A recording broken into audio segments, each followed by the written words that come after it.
Hey, BSHL fans, and welcome to another edition of the unofficial BSHL Senior Hockey League podcast. Here's your hosts, the Corys. Hello and welcome to the unofficial BSHL Senior Hockey League podcast. I'm your host, Corey, joined by my co-host, Corey. I just watched the game today. You did. Dude, look at my beard. It's Look at it. insanely coming in.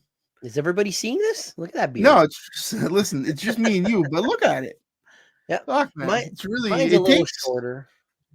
I don't know. The thing with beards is like you have to cross this line where it's like super annoying, and then it gets to a point where it's not that bad anymore. And I've crossed that line. Yep. I never let it grow right. out this long. I would like to thank our buddy Joel for having a Viking wedding and encouraging me to grow it this long. But now I'm here, so I don't will think I've take it. shaved my beard since You were 10. 10. There you go. I was 10. When we met, you had long ass hair and no facial hair. Yep, I was babyface. Those were the days. You looked like you were like 14. I used to be in a band, for people that don't know, a black metal band. And when Corey met, I don't know why. What was the name of your band? What was the name of your band? So originally it was Perpetual Mortem, and it got changed to Milice, which is the French word for malice. Not my call on that one. But I don't know how Corey endured me as a friend in these early days. I can't even stand you back Neither then. do I. It was rough days, boys. Rough days. Rough. It's like a dog sitting on sandpaper. Rough. Exactly. Yeah, man. Your band was not for everyone, but it was barely for me. That's hilarious. So we got to lots of games over the weekend. We did. Friday. There was only one game. Yes, sir. Want to run through it and then we'll break it down as we go. There's too many games. My legs are sore. I'm not going to run. I'm just going to read. All right, go. All right.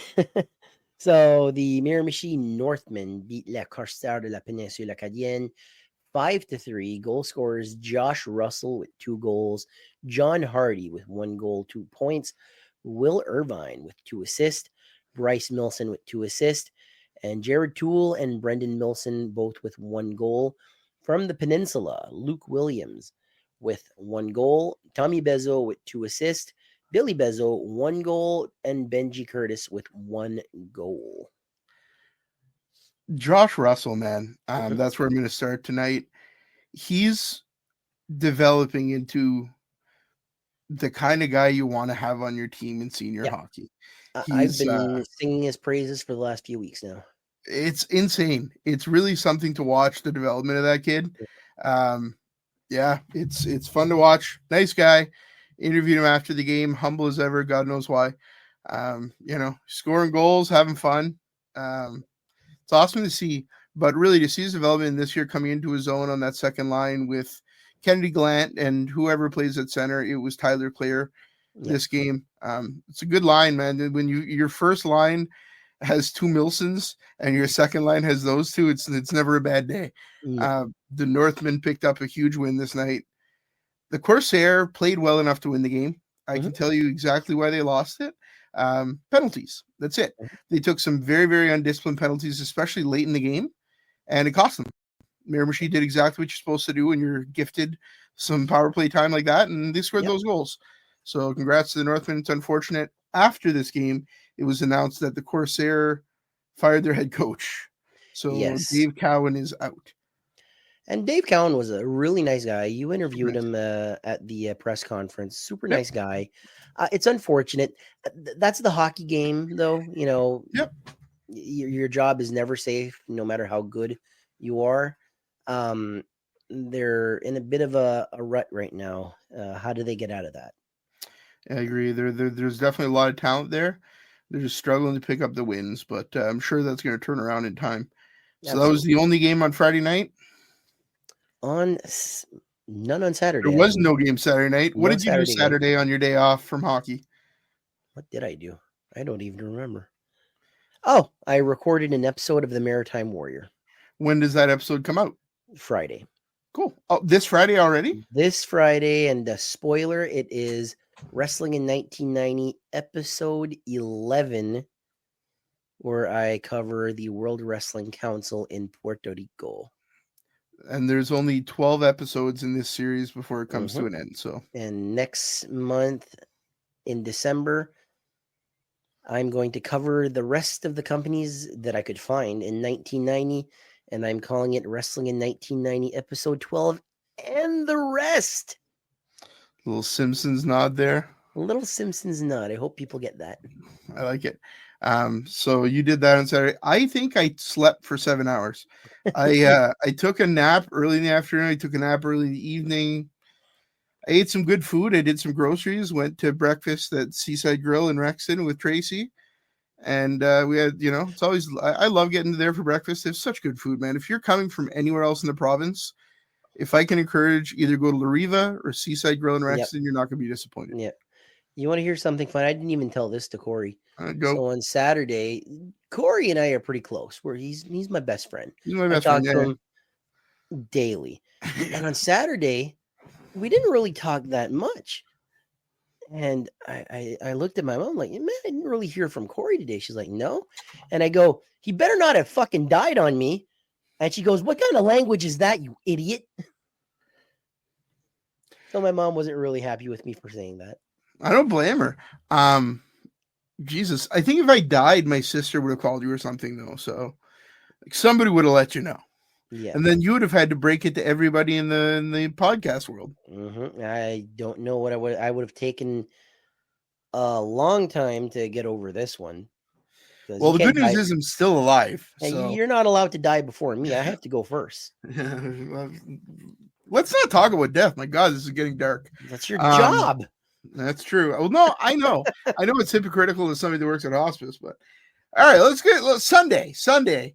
We were at both games on Sunday. Yes, sir. On it's Sunday, fun when the Marauders come to LC. It is. There's something about the Hawks and the Marauders. Maybe it goes back to that game in 2022, 2023 when we had the alley fight, as I call it. I don't know. There's just something. These teams do not like each other. And I think every team in the league hates the Hawks for some reason. Yeah, I know. The Hawks hate themselves at this point, I think. I don't think so. The Hawks are a great team. The Marauders are a great team. Yeah. And this game was very entertaining. But the LC Buckduck Hawks, they beat the Dalhousie Marauders 7-4. Goal scorers in this game, Robbie Graham, the new captain of the Hawks, with 2 goals, 3 points. David Brewer, his second game with the Hawks, part of that Doketown line, 2 goals on the night. Alex Arsenault, 1 goal, 2 points. Jeremy Hanna, 1 goal, 2 points. Jeremy Hebert, 1 goal. And from Dalhousie, Pascal Valcourt, you hear me singing his praises every week too. He's good at hockey. What can I say? Agreed. 1 goal, 2 points. Ryan Mockler, 1 goal, 2 points. Brendan Pearson, 1 goal. Isaac Wilson, 1 goal. Jesco Bernard with 2 assists. A very, very entertaining game. There's so much to talk about with this game. I don't know where we want to start. Want to start with the Marauders? Sure. So Ryan Mockler is in the lineup. Yeah. What a difference a guy makes. Oh, my God. That's a leader by example right there. It's like confidence is back. Their power play looked phenomenal. Their power play this year, no offense to Travis or anybody listening to this, it's kind of been the shits. It just hasn't clicked. It clicked in El Spokane. They look great. It just looked a little bit more like the Marauders of old. Yep, it's fun to see. Yeah, it's awesome to see. That was a very, very good game, very fun game. And usual suspects finally on the list. We got Valcourt, we got Jessico.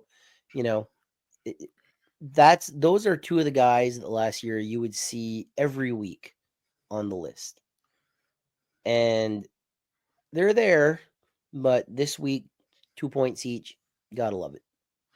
Yeah, good for those guys. So now let's break down. Oh, Adrian LeMay played in goal again. Looked pretty well, pretty good. Pretty good. Tough to play against the Hawks. The Hawks are just turning into a really dominant team right now. Yeah. Let's break down the Hawks a little bit. So they named captains and assistant captains for the first time in a few years.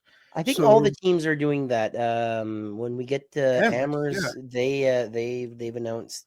I don't know if they put it officially, but on the ice, I have 2 eyeballs, so I could see season A's. So I like it. So Robbie Graham, deservedly so. The guy's a leader. I managed to see the list of these on Facebook before Corey did, so I called him and I was like, "Don't look at Facebook. Who do you think it is?" We played a stupid game. We played dumb games. What are you gonna do? It was fun. So Robbie Graham, captain. The A's. I don't think there's anybody surprising here. Corey, you want to run through them? So we have Trey Lewis, Of course. which is an obvious one. We have Elijah Francis and Mackenzie Brown. Sure. I think these are all guys who were on the championship team. Yep. They're all leaders on and off the ice, deservedly so. The only guy that, not just me, but other Hawks fans, because we were at that Hawks game and talking with Hawks fans, they were in agreement, but they were saying there's a case for Danick Crate too. Oh, 100%. Guy's a leader. He's been with the Hawks for so long, plays such important minutes.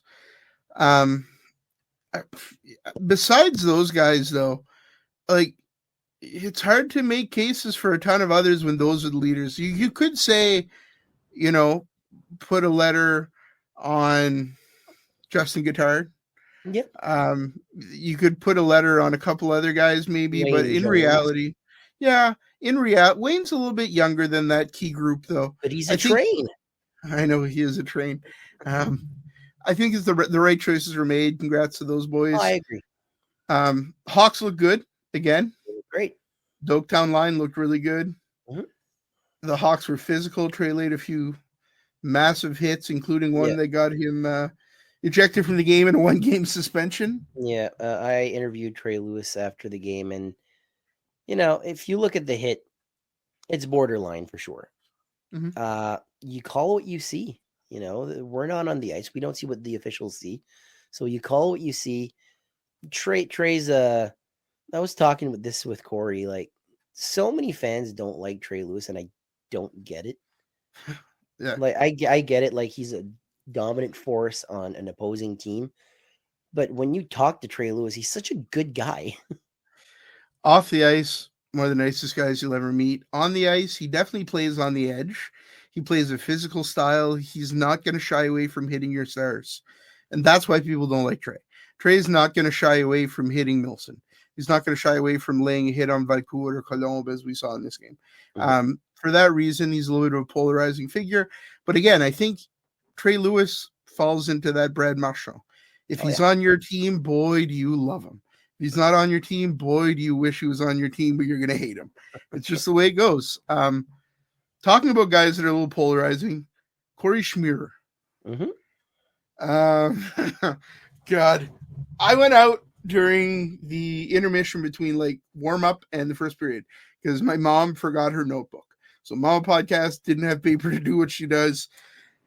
So I ran out to the car to see what I could pull out. And I bumped into Patrick from the Marauders. And we were talking a little bit. And I was like, Schmierer's back. And he goes, yeah. He goes, it's crazy, eh? Like, as soon as you get somebody like that back, it feels like old senior hockey. He's taunting people at center ice. He's shooting pucks at guys. Stuff that we used to see. So I don't know. Is that what the fans are missing? Or do you think that we've moved past that era to a point where fans don't miss it anymore? So here's my take on it. I'm more of a new fan. Yeah. I didn't watch senior hockey 10 years ago. I started in 2022. You missed out. I missed out big time. To me, I was always an NHL fan.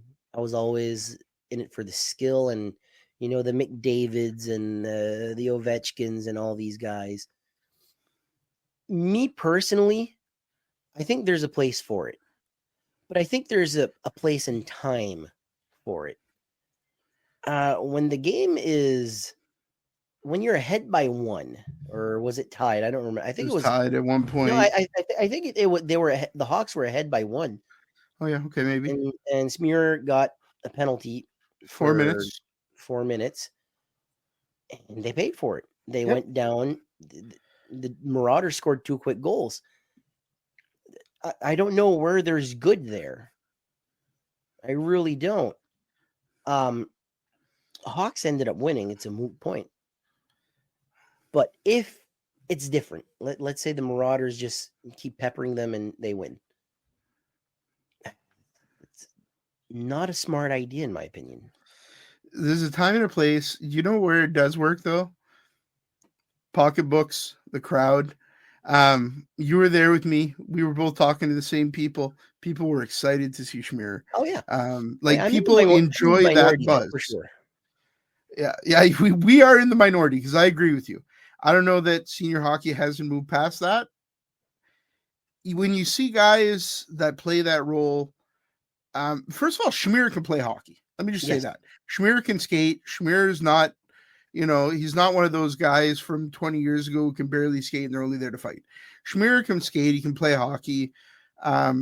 Is he the most skilled guy? No. There's a lot of guys like that in the league that aren't the most skilled, but they have a place. He was clearly there for one reason. Oh, yeah. I mean, he's got his role and he does it and he knows it. I don't know. I think fans are happy. It takes a little bit of the pressure off of guys like Trey to have to drop the gloves and defend his teammates. Corey's going to drop the gloves and defend his teammates. Yeah. No different than, look at the JCs. They've got a few guys that are willing to step in and do that role. I think every team needs. You look at Donnie Augustine's willing to do that. There was a big discussion about, did Doucette catch the Schmier flu? Doucette didn't want to go with Schmier. Doucette takes a regular shift for the Marauders. He's a talented player. He's a good player. I don't think that anybody that says that he was scared, go back and watch the games from last year. He fought Schmier in the past. He's not scared of Schmier. Doucette's a very talented player, and he's important for the Marauders. Mm-hmm. He plays good defense. He'll pinch in with assists and goals. He can also drop the gloves and beat the shit out of anybody. But that's the aside. That's the senior hockey player now. A lot of those guys like Trey Lewis. Trey could drop the gloves and beat the crap out of anybody. But Trey can play hockey. He's very important for the Hawks. Doucette's very important. I think the only complaint I really have about it is timing. At that point in time, why? Why not wait later on when the game is really like coming down to the nitty-gritty? I think it was like in the second period this happened, or in the first even maybe. And just he takes these penalties. And to his defense, he's there to do that. Yeah. You can't blame him for doing that. That's what he's there to do. Yeah. But at the same time, you go down, you lose the advantage, and then you lose another one. So now you're down by one, then you got to fight back. The Hawks are known for doing that. I think I was with Seb, our buddy Seb, and I was like, the Hawks fighting to get the lead back, it wouldn't be Hawks hockey without that. We're kind of used to that with the Hawks. You're not wrong. I think it was the timing for me that annoyed me, because you go down after that. Smear tried to get a fight in after that, and he got, what was the penalty? He got ejected. Yeah, he got 2 10-minute misconducts, and he was ejected for the game. Not suspended for any games next week, though, so he will be back. Trey Lewis did get that 1 game suspension, as mentioned, so he'll be missing the game against the JCs next Sunday, which is unfortunate. So while we're on the LC Puck Duck Hawks, there's been a change in a game. Oh, yes. So we're going to talk about that right now. Do you know the story here? Yeah, so there was an illegal player. They essentially switched the Amherst Ducks switched their import. So they switched from Thomas Casey to Regan Spears. Okay. But they hadn't notified the league, in my understanding, or they didn't think that Spears was an import. I'm not sure. The rules are confusing. I mean, ultimately, the rules are very confusing. It's not always easy. But because they played Spears and Casey was still on the roster, they technically had 2 imports on the roster, even if they both weren't playing that game. Casey wasn't playing that game. So because they played Spears against the Hawks, they had to forfeit that game. So this is the game from a couple of weeks back in Amherst. Yeah, Amherst. So officially, Amherst now has an L and the Hawks have a W. Hawks with that are technically in second place with that victory over Dalhousie yesterday. They are. Or the day before, since we're Tuesday now. Yeah. Hawks are looking at only 2 losses now, but the 2 losses they do have is by quite a bit. It's that first game against the Peninsula and the shutout win for the JCs. I don't think this is the same team anymore for the Hawks. So if I'm a Hawks fan, I wouldn't even worry. Since then, you've added Schmieren, you've added the Doketown line. Yeah. Elijah Francis is back now. I don't know. I think you're fine. I wouldn't even be stressed You about it lose personally. Gab but you gain an entire line from Doketown, Yeah. a scrapper and Smear who can also play, and probably one of the best defensemen in the entire league in Elijah Francis. The Hawks are going to be fine. Agreed. I agree completely. But yeah, good game. Everybody was really happy coming out of it, I think. Led to a lot of chatter in our comments section, of course, but that's par for the course when you have games like this. The second game on Sunday, Corey. We live Go ahead. for games like that. We do live for games like that. On Sunday, an overtime win for Bucktouche versus the Peninsula, 5-4. Patrice Carmier, what a game he had. 2 goals, 4 points on the night. Logan Timmins, 1 goal, 2 points. Jacques Cormier, 1 goal, 2 points. Alex Savoie, 1 goal. And Pierre-Alexandre Parenteau with 3 assists. From the Peninsula, Frédéric Laundrie with 1 goal, 2 points. Jeremy Duguay with 1 goal. Jean-Samuel Lagacé with 1 goal. And David Marcotte with 1 goal. This was the game that the JCs, when I was in LC. Yeah. I got there and Corey looks at me and is like, did you expect this score? And it was 4-1 for the Peninsula. People from the Peninsula officially absolutely detest me. They call me their bad luck charm because this third period happened and I did not see 1 Peninsula goal. I did see 4 Bucktouche goals. Just a huge comeback win for Bucktouche. Corey, you were there for the first 2. Talk to me about this. I mean, the JCs dominated the first. I think at the end of the first, it was 1-1. But I think the shots were like 10-3, they said, or 10-4. I'm not sure how accurate that was. I feel like there was more shots than that, but that's what it was. But the JCs definitely controlled the play in that first period. Peninsula comes out in the second, and my God, the JCs couldn't skate forward. It was unreal. They were kind of getting swarmed. They were playing smart, kind of trapping them, picking up on passes that were almost perfect, but just slightly off. And they scored 1 goal. And then the momentum started, boys. Then you score 2, you score 3. All of a sudden, you're up 4-1 against the JCs. It was, you could have heard a mouse fart in the JK. It was so quiet. My God, it was incredibly quiet. I was able to do some taxes. I did some complex mathematics in this silence. Like, it was unbelievably quiet. Second intermission happens. Cheryl, my mom, Tracy, Corey, everybody comes in. Everybody's kind of shocked by the score. Peninsula fans have great smiles on their face. JC fans are eating their popcorn. And then, man, again, bad penalties, bad calls. Whether or not they're penalties, why did the Peninsula lose on Friday, in my opinion? Bad penalties. Why did they took lose like 5 against penalties? The JC's penalties. It's just, like it or not, refs are annoying sometimes. And it was like one call after another. The JCs are on a 5-on-3. You blink a couple times, it's 4-4 game. Late in the game, Brady Patterson, who I said this last week, but everybody's going crazy about Benji Curtis, and Benji Curtis, such a great signing, and Benji Curtis. Oh my God, Benji Curtis. I like Benji Curtis, a great player. He's the leader that you want on your team. But the unsung signing from that trio, in my opinion, Brady Patterson. Nobody from the Peninsula even knew who this guy was. We saw a lot of the Lumberjacks last year. Patterson's a hell of a player. Junior A history. He's a puck-moving guy. He can play on your power play. He can play on your penalty kill. He's a smart player. I love watching Brady Patterson play. So Patterson, in my opinion, against the JCs, had a phenomenal game. Absolutely. Late in the game, picks off a pass, goes on a breakaway. I'm talking seconds left, like 5 seconds left. Was he tripped? Was he interfered with? Should it have been a penalty shot, Corey? because we were surrounded by Peninsula fans. They felt it should have been a penalty shot.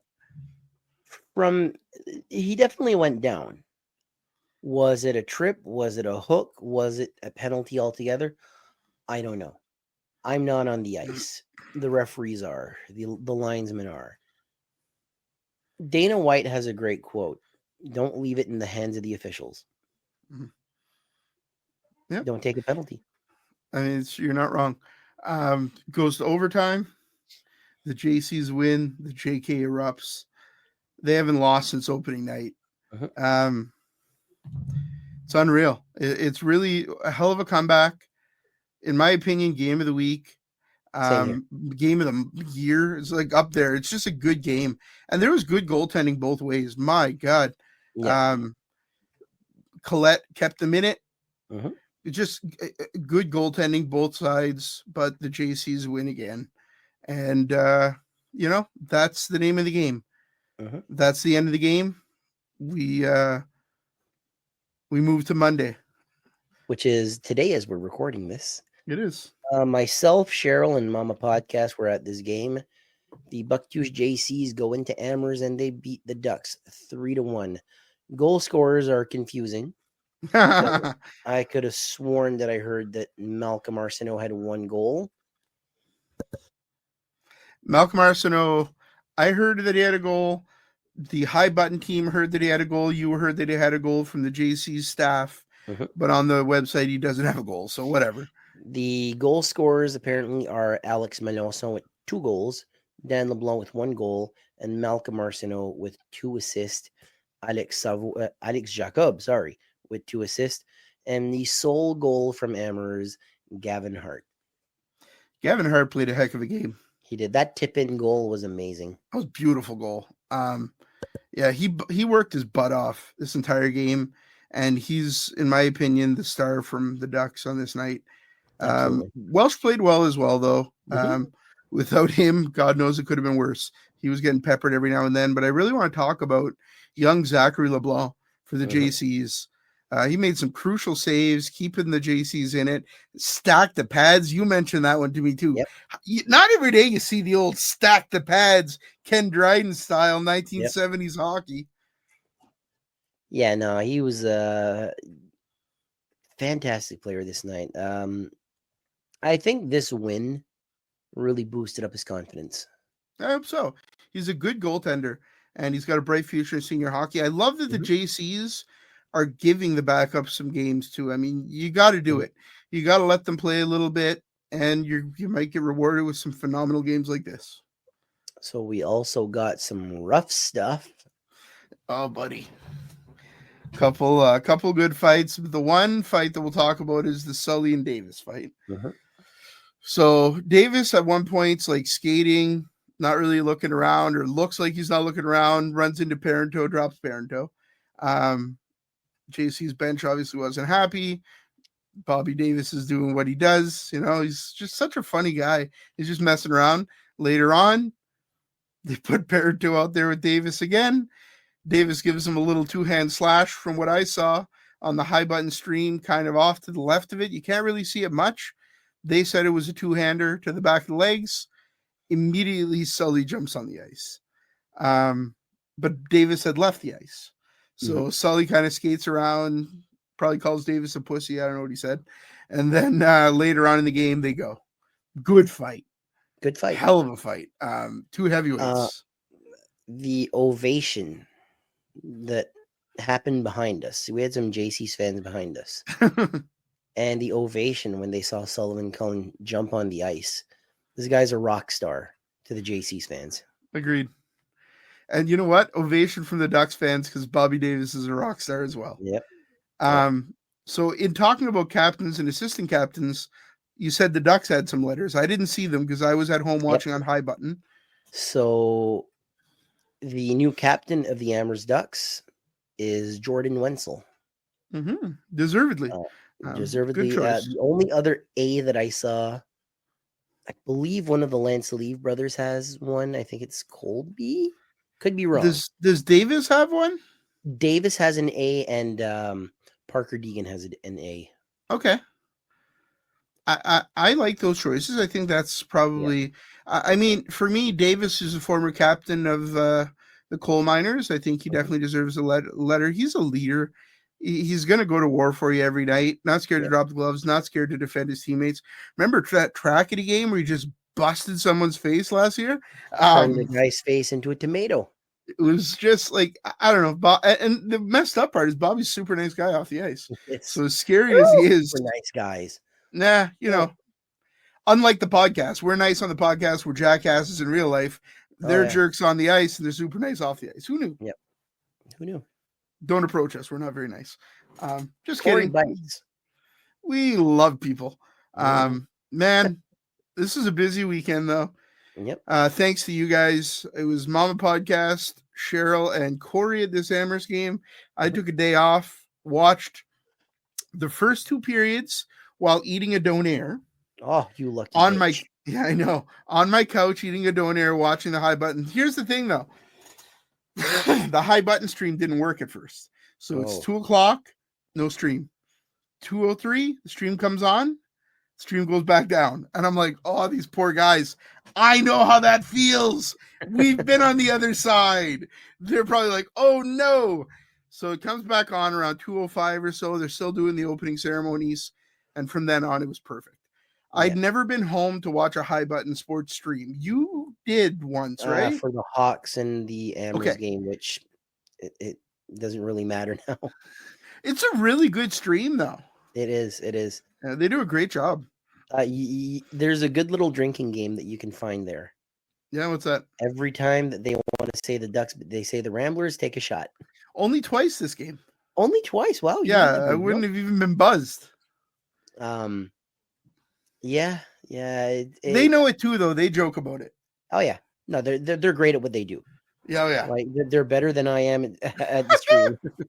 Yeah, they're great. The commentary's good. They're having fun out there. They know they're knowledgeable. They know a lot of hockey. I will prove my point here, and I will apologize to Matthew Newcomb. Malcolm Newcomb or Matthew Newcomb? Matthew Newcomb. Okay. I was interviewing Zach LeBlanc, and I accidentally called Matthew Newcomb Malcolm Newcomb because I was interviewing it. After that, I interviewed Malcolm Arsenault. So that's my bad. What's Newcomb's brother's name? Jesus. Because there's 2 Newcombs. You got me on the spot here. I know. I'm sorry. Sorry that I'm not sorry. Hold on. Let me pull it up here really quick. Corey, just sing a song or something. Talk, dance, do something fun here. Why was the chicken afraid to cross the road? Why? Because? That's not bad. It's pretty bad. No, you're fine. Yeah. So I click on one game, and it's one game where only one Newcomb played. God dang it. Why are you like this? I don't know. Say, what are the Newcomb brothers? All of this to say that you had 2 chances to get it right, and you got it wrong twice. I did. I only said it once.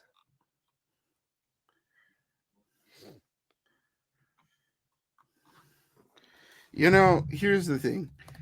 Messing up your words like that, it happens. It's not even that. When you're on the spot and you're doing interviews, like yesterday, I interviewed Robbie Graham as well. And I know what Robbie looks like. But Robbie came out, and I was like 6'3" or something. Yeah, he's like towering over, and I'm like, "Hey, you are?" And he goes, "I'm Robbie." I'm like, "I should know that. I've you seen say you that before. I did. I'm an idiot." Did he laugh? No, he just I'm Robbie. Like total pro. Yeah. I love Robbie Graham. We were playing a little game as we were driving to Amherst, trying to pick our favorite player from each team. Oh, that's a fun game. And I think we were unanimous when it came to the Hawk that our favorites is Robbie Graham. Interesting. So who are your favorites from the other teams? Who's your favorite JC? JC, I think I had Logan Timmons. Okay. Who's your favorite Duck? Favorite Duck, I went with, who did I go with? I went with how come I can't remember his name? Rene George. Oh, yeah, okay, Renee. Hopefully he's fine. Hopefully he comes back I this year. hope so. God, he was absent today, and it worries me. Such a good player. All right, so your favorite Northman? Chris Favorite Keating? Northman is Josh Russell. I love Keating. Josh Russell is really Josh impressive Russell? this year. I like Josh Russell. Your favorite Marauder? My Putin brother, Pascal Valcourt. I feel like I know the answer for the last one. Is it Patty Jones? Pat Jones from the Okay. Peninsula. That makes sense to me. A lot of these guys aren't only because of talent on the ice. A lot of these guys are also guys that have just been really generous with the podcast. Yep. Great people to talk to, have been super nice with us, and in turn, they're some of our favorite guys in the league.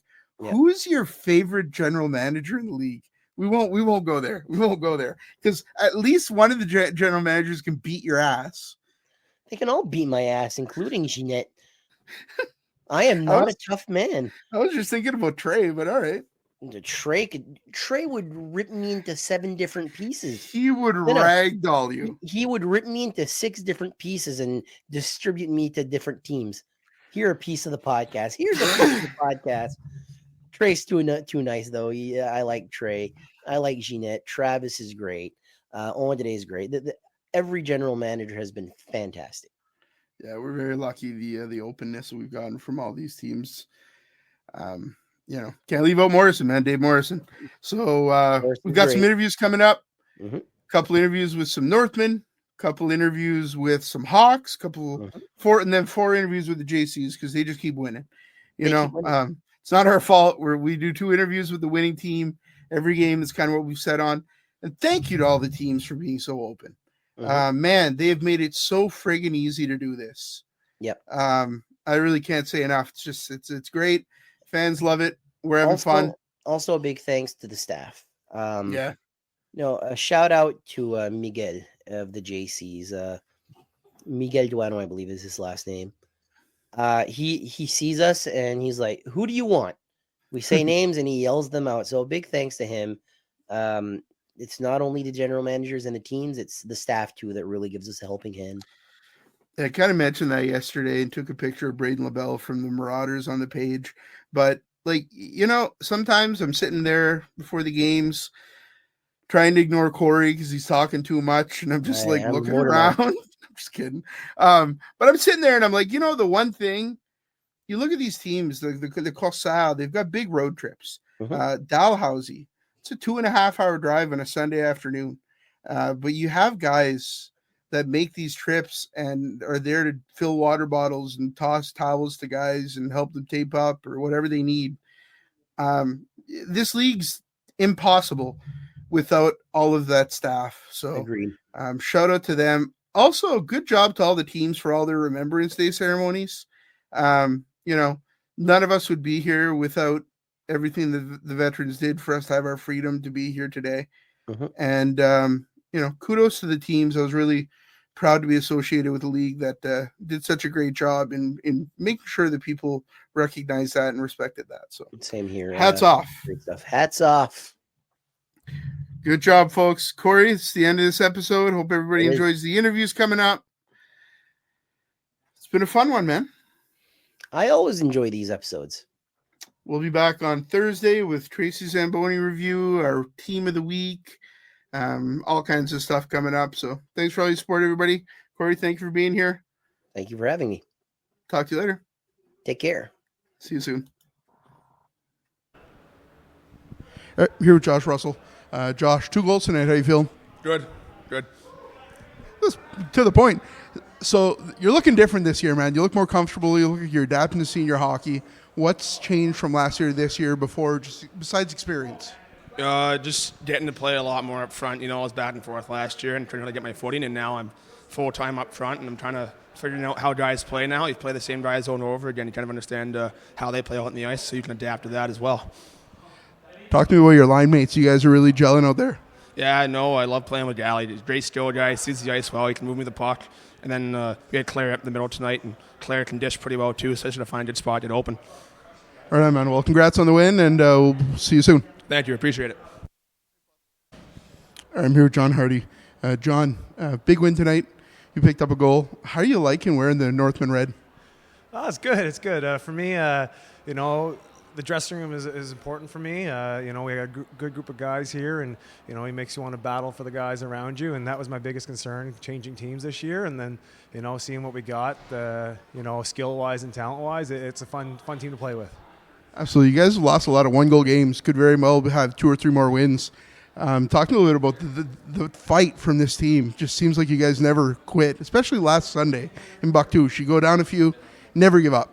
Yeah, I think, early in the year, I think our first game, second game, third game, we kind of had a little bit of trouble scoring some goals. We're a hardworking team, and, the goals we get might not be the prettiest, but they're starting to come. And, we got 3-4 lines of deep, hardworking, fast players that want to grind. And, we're scoring by committee here, and, maybe they're not pretty, but they're going in, and they're going in hard. It's fun to watch for sure. So, John, you've always been a physical player. I feel like this year you're even more physical. Talk to me about that. You laid a huge hit on Pat Jones along the boards today. That style of play is just becoming second nature to you. I think it's always been, but even more so right now. Talk to me about that. You know what? The leagues I played in before, I always wasn't the most talented guy out there, so I really had to bring that aspect. Here, I'm counting on it a little bit more offensively, but I still have that aggression and physical game in me. And, when it's time to use it, I definitely love bringing it back out. So it's good. Awesome. Thanks, John. Yeah, thanks. Corey here with the podcast. I am here with the new captain of the LC Puck Duck Hawks, Robbie Graham. Multiple point nights again, 2 goals. How does it feel? Feels good. It was fun to beat the defending champion team at our home. So boys played good and keep going that way. A big team effort here. You got the new crew here from Doketown. They're called the Doketown Line by fans. How is it playing with Trainer, Brewer, and Adam Crow? It's awesome. You could tell they're helping our team out for sure. They're scoring every game, and they were a force last year, and it's good that we have them on our team, more depth, so we get to play all 4 lines, so it's awesome. A big win, a big congratulations, and have a great season. Awesome. Thank you. Corey here with the podcast. I'm here with Trey Lewis. Been on the podcast many times. A fan favorite here. A big win. How does it feel? Feels good. We beat those guys in their rink last weekend, so I guess we had to do the same thing in our own rink. Boys came together. I was only there for half of it, so I got tossed out. But no, it was a big win. Boys played good, and that's how we want to play on home ice for sure. Defeating the defending team, the Dalhousie Marauders, kind of a bit of a rivalry with the Hawks and the Marauders. How is it beating this team, not only in your home, but in their home last week? Oh, it's huge. Like you said, the past 3 years we've had some pretty fierce games with these guys. We had a couple big incidents that maybe went a little viral there. But no, I think it's because there's a lot of skill on both sides, and there's a lot of toughness on both sides. So that's good senior hockey, I think. It's always a blast to play these guys. Absolutely. Thank you very much for this interview, and have a great season. Thank you. All right, I'm here with Dan LeBlanc, Bucktouche JC's huge win tonight. Comeback win. You guys were down 3 going into the third. Battle back, took it in overtime. Talk to me about the game, Dan. Yeah, well, we felt pretty good after the first. After the second, we kind of let off the gas there, and we knew we had to come in the third and finish hard, and we're happy with the result. It wasn't pretty, but we got her done, got 2 points. As nice as your nose looked, Dan, you broke your nose in Mayor Machine a couple weeks ago. You took a high stick, was it? Was it a glass? All right. Okay, so didn't miss a game, though. Nope. You were pissing blood in the back there. I passed by for interviews. You were not in good shape. Didn't miss a game. It says a lot about your heart. Talk to me about what the JCs mean to you. We have a really good group this year. I think it shows. And just don't want to be away from the rink as much as I can. I won't be playing senior hockey forever, so I want to enjoy it while I can. Give it all I got. All right. You guys are in Amherst tomorrow. How are you going to get ready tonight? Do you have anything post-game that you do to get ready when you have a 14-hour turnaround? Take it easy, and tomorrow try to maybe get the legs going, maybe bring the dog for a walk, something like that, and get ready for a big game at 2 p.m. All right, man. We'll see you there. Awesome. Thanks. Thank you. All right, I'm here with Alex Savoie, Bucktouche JC's. He scored the second goal. How you feel tonight?